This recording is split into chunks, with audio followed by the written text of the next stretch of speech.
नमस्कार। डिजिटेक यूनिवर्स के 5th class में आप सभी का स्वागत है। आज हम करेंगे एडवांस एक्सेल की 5th क्लास में आप सभी का स्वागत है। आज हम करेंगे पीवी, एफपी और पीएमटी के कुछ फॉर्मूले।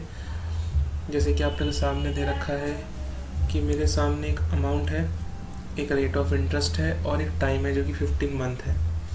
अब करना क्या है, मान के चलिए आप कोई पर्सन है और आप अपने मंथली में 2000 रुपये पे कर सकते हैं और आपको एक लोन अमाउंट चाहिए जो कि 15 महीने का होना चाहिए, तो जिस पे रेट ऑफ इंटरेस्ट जो 12% लगता है और आप जो है वो सामर्थ्य हैं 2000 रुपये देने के लिए।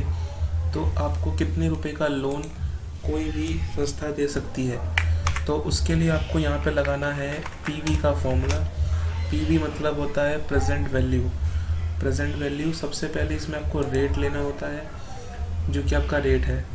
बट क्या आप अपना जो अमाउंट है वो ईयरली वाइज देंगे? नहीं, हम तो मंथली पे करेंगे। तो इसमें जो आपका रेट ऑफ इंटरेस्ट है वो मंथ के अकॉर्डिंग डिवाइड होगा, क्योंकि जो रेट ऑफ इंटरेस्ट है वो ईयरली बस होता है, तो आपको करना है डिवाइड बाय 12। इससे क्या होगा कि आपका जो भी रेट ऑफ इंटरेस्ट है वो 12 इक्वल मंथ्स में डिस्ट्रीब्यूट हो जाएगा। फिर कॉमा, आपको कितने महीने के लिए चाहिए? 15 मंथ। आपको सिंपल 15 मंथ लेना है। कॉमा अमाउंट आपको जो भी आपका जो अमाउंट है उसको आप ले सकते हैं, ब्रैकेट बंद और एंटर। आप देख सकते हैं कि आपको इतने रुपए का ये आपको लोन मिल सकता है, 27,730। और आप मुझसे पूछ सकते हैं सर इतने कम क्या करेंगे?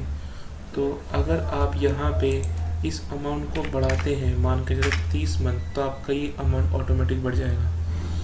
ठीक है, तो 30 मंथ का मतलब हो गया करीबन 1.5 साल से ऊपर हो चुका है आपका, तो 2.5 साल करीबन कोई बात नहीं। आगे बढ़ते हैं।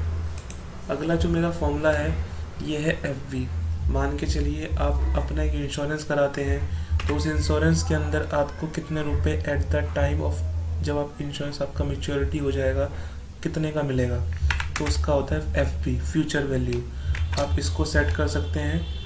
वही फॉर्मूला आपका सेम रहेगा, rate of interest divide by 12, because आपका मंथली में डिवाइड होगा, आप मंथली में पे करोगे। टाइम आपका 20 साल है, कॉमा आपका अमाउंट 20 साल नहीं 20 महीने, तो आप देख सकते हैं आपको इतने रुपए का मिल जाएगा। अब यहाँ पे 20 में फ़र्क क्या है, जो सीधी सी बात है वो है रेट ऑफ इंटरेस्ट का। ठीक है, एक आपका होता है लोन।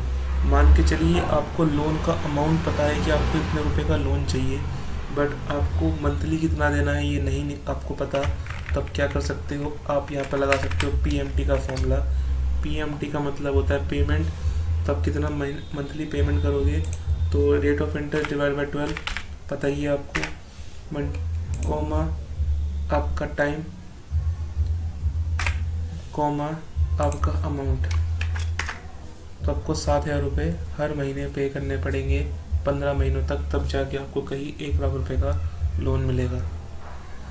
तो अगर इस तीनों में कुछ भी चीज़ समझ नहीं आई तो आप हमें नीचे कमेंट जरूर कर करें, ताकि हम इसके ऊपर और अच्छे से वीडियो बना सकें। ठीक है, आइए अगला जो है उसका नाम है समेफ। ये अगेन एक इम्पोर्टेंट फॉर्मूला है। कैसे? देखिए, मान के चलिए मेरे पास 3 स्टूडेंट हैं, अभिषेक, बबलू और चेतन, और हम चाहते हैं कि इनका हमने कई बार टेस्ट लिया, तो टेस्ट के रिजल्ट आपके सामने हैं। ठीक है, अब हम चाहते हैं कि जो टेस्ट हमने लिया है, अभिषेक के टोटल कितने नंबर हैं, बबलू के टोटल कितने नंबर हैं, ये मुझे पता करने हैं। दिक्कत क्या आएगी, अगर मैं इन सब में सम का फॉर्मूला लगाता हूँ तो ये सबका टोटल कर देगा, बट हम चाहते हैं कि टोटल ना हो, यहाँ पे सिर्फ अभिषेक का टोटल हो। तो आप इस पर सेट करें, यहाँ पे लिखिए आप सम इफ, ब्रैकेट ओपन करना, और सबसे पहले आपको लिखना है रेंज। अब रेंज में आप ये अभिषेक वाला जो रेंज है पूरा सिलेक्ट कर लेना, ऊपर वाला छोड़ देना, नेम और मार्क्स छोड़ देना। आपको सिर्फ अभिषेक से स्टार्ट करना है और एंड जितने भी नाम है सबको सिलेक्ट कर लेना है। कॉमा देने के बाद आपको देना है यहाँ पे एक नाम, कि आप किस नाम का देखना चाहते हैं। जैसे मैं अभिषेक करना चाहता हूँ, तो मैं अभिषेक पे यहाँ पे भी टिक कर सकता हूँ या फिर यहाँ पे भी टिक कर सकता हूँ। दोनों ही केस में आंसर मेरा गलत नहीं होगा, तो फिलहाल मैं यहाँ टिक कर लेता हूँ, कॉमा, और फिर आपको देना है यहाँ पे, इसको सिलेक्ट करना है और ब्रैकेट बंद और एंटर कर देना, आपके आंसर आ जाएगा। बट एक चीज़ का इसमें ध्यान रखना कि अगर कंट्रोल डी तो मैं कर ही रहा हूँ, कोई दिक्कत नहीं है। अभी आपका आंसर ये आ रहा है, ठीक है ना, 245, 390 और 393। आप इनको नोट कर लिया। एक काम करते हैं, हम इसकी लिए कॉपी कर लेते हैं ताकि आपको दिक्कत ना हो। मैंने ना यहाँ पे कॉपी और पेस्ट कर लिया। अच्छा, ये वैल्यू पेस्ट नहीं हुई तो इसे कॉपी करा और यहाँ पे क्लिक करके मैंने यहाँ पे कर दिया पेस्ट वैल्यू। तो इससे मेरी पेस्ट जो है वैल्यू हो गई। फॉर्मूला पेस्ट नहीं होगा मेरा, वैल्यू पेस्ट हो गई। अब करना क्या है, मान के चलिए अगर मैंने अभिषेक का नाम नीचे लिख दिया और बबलू का नाम, चेतन का नाम ऊपर कर देते हैं और बबलू का नाम दूसरे नंबर पे। आप इस चीज़ नोटिस करोगे कि आपके तीनों का आंसर अलग आ गया। देख सकते हो आपके सामने है। ऐसा क्यों? नाम अलग हो तो तब भी मेरा वही आना चाहिए। ऐसा क्यों हुआ? ऐसा सिर्फ इसलिए हुआ क्योंकि यहाँ पर एक छोटा सा ट्रिक है, ये आपको समझना है कि सबसे पहले अगर आप कोई भी फॉर्मूला लगाते हो समीप जैसा, तो ये आपके सेल्स जितना भी है एक रेंज उठाता है पूरा का पूरा। और जैसे ही मैं किसी फॉर्मूले को डाउन करता हूँ तो मेरा रेंज नीचे आ जाता है एक स्टेप, क्योंकि मैंने डाउन करा है, इसलिए मेरा आंसर हमेशा गलत ही आएगा। तो इसको ठीक कैसे करें? इसको ठीक करने का सिंपल तरीका, एक काम करो, जैसे आपने रखा था पहला नाम अभिषेक ही रखो। उसका रीज़न ये है कि आपने आर्टिस्ट अभिषेक का नाम दे रखा है, ठीक है। अब इस नाम में आपको एक फॉर्मूले में थोड़ा सा एडिट ही करना है। वो एडिट ये है कि आपको दिख रहा होगा यहाँ पे, जब आपने क्लिक करा यहाँ पे आपको B4 से P21 और C4 से 21, ये क्या है? ये एक रेंज है। मतलब जब मैं इसको इस तरह सेलेक्ट करता हूँ पूरे टेबल को इस तरीके से, तो एक रेंज कन्वर्ट होती है। आपको इस रेंज को सिलेक्ट करना है और इस रेंज के जो भी आपका ये जो अल्फ़ाबेट है, मतलब B4 या B21, इसके आगे पीछे आपको डॉलर लगाना है। और डॉलर लगाने का आपको पता ही है, आपके कीबोर्ड में सिंबल आपको डॉलर का मिल जाएगा। शिफ्ट के साथ प्रेस करना इसके आगे पीछे। सिर्फ जो आपका रेंज होगा, किसी सिंगल वर्ड पे मत कर देना, सिर्फ आपके रेंज वाले पे। जैसे C4 है 21, पता क्या चलेगा रेंज है? आप देख सकते हैं यहाँ पे आपके डबल डॉट बन के आ रहा है, तो यानी कि ये रेंज है। सिर्फ आपको जो अल्फ़ाबेट होगा उसके आगे पीछे लगाना है। और जैसे एंटर करूँगा और जब भी मैं इसे नीचे करूँगा, अब आप देखना कि आपका आंसर कभी गलत नहीं आएगा। जैसे का है, मान के चलो मैंने यहाँ पे चेतन लिख दिया, देखो 399 चेतन का ये वाला नंबर था, नीचे वाला ये नंबर चेतन का था, ठीक है। तो यहाँ पे भी चेतन, अगर मैं चेतन यहाँ पे भी लिखूँ तब भी यही आएगा, और चेतन अगर मैं यहाँ पे भी लिखूँ तब भी यही नंबर आएगा,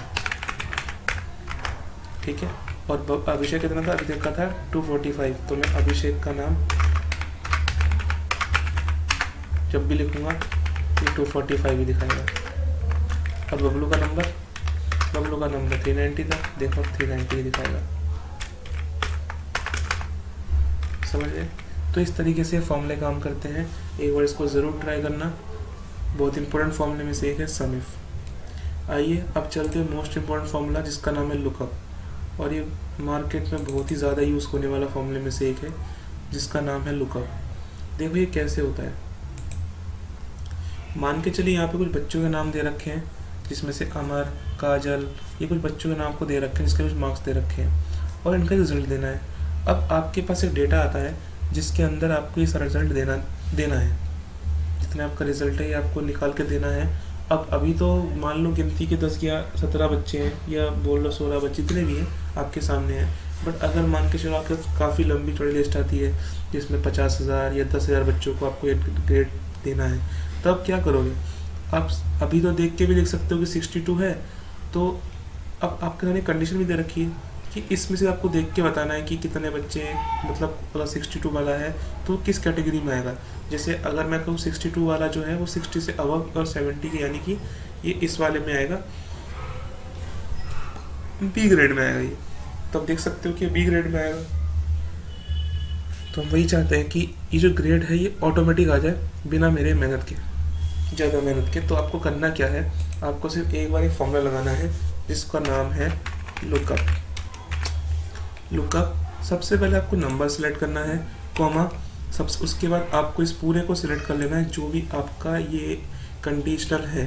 अब ये क्या है, मतलब हमने कहा कि ये जो नंबर है इस नंबर को इन सभी नंबर से कंपेयर करो, कॉमा, आंसर में ये वाले नंबर दे दो। अब मेरी बात को समझिए, मैंने कहा कि ये जो 62 का जो नंबर है, इस नंबर को इन सभी नंबर से कंपेयर करो और आंसर में ये नंबर लिखवा दो, ब्रैकेट बंद, और एंटर करते ही आपको दिख जाएगा यहाँ पे बी ग्रेड लिखा हुआ आ गया। ठीक है। अच्छा, अगर अभी से नीचे करूँगा तो देखो कुछ में सही आएगा, सब में सही नहीं आएगा, देख सकते हो। ऐसा क्यों हुआ? ऐसा इसलिए कि फॉर्मूला जो है इनकम्प्लीट है। हमने समझाया था कि जब भी इस तरह का फॉर्मूला है जिसमें आप इस तरह से टेबल सेलेक्ट करते हो तो यहाँ पर एक रेंज आती है। तो रेंज अब आपकी कहाँ है? अब देखो, ये देख सकते हैं यहाँ पे J2 से लेके J9 और K2 से लेके K9, यानी कि यहाँ पे आपको क्लिक करना है और शिफ्ट के साथ सिर्फ जो अल्फ़ाबेट है उसके आगे पीछे डॉलर इम्प्लीमेंट कर देना है।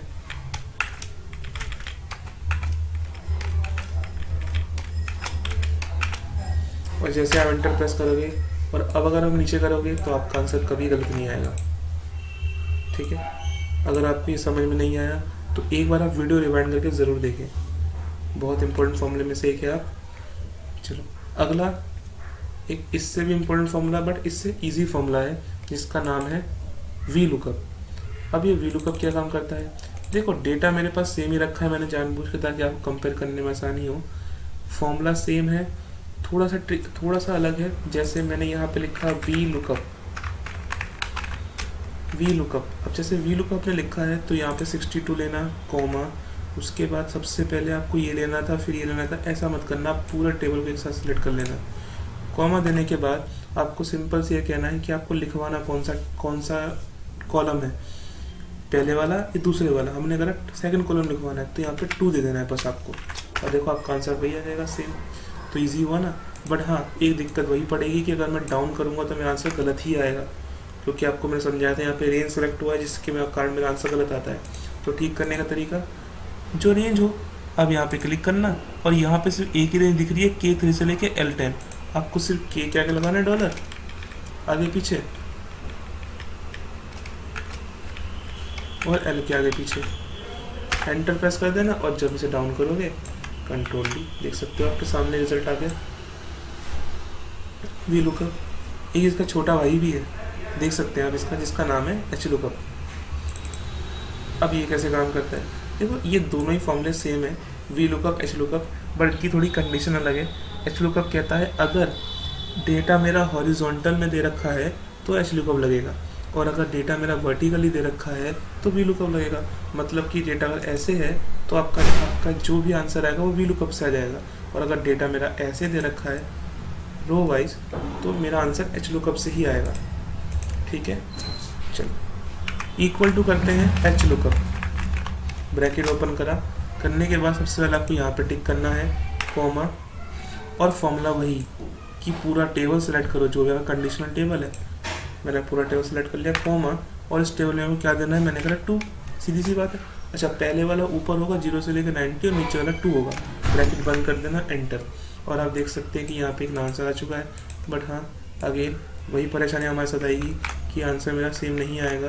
तो क्या करना है, जो भी आपका हो उसको सिलेक्ट करना और उसके आगे पीछे डॉलर लगा देना है।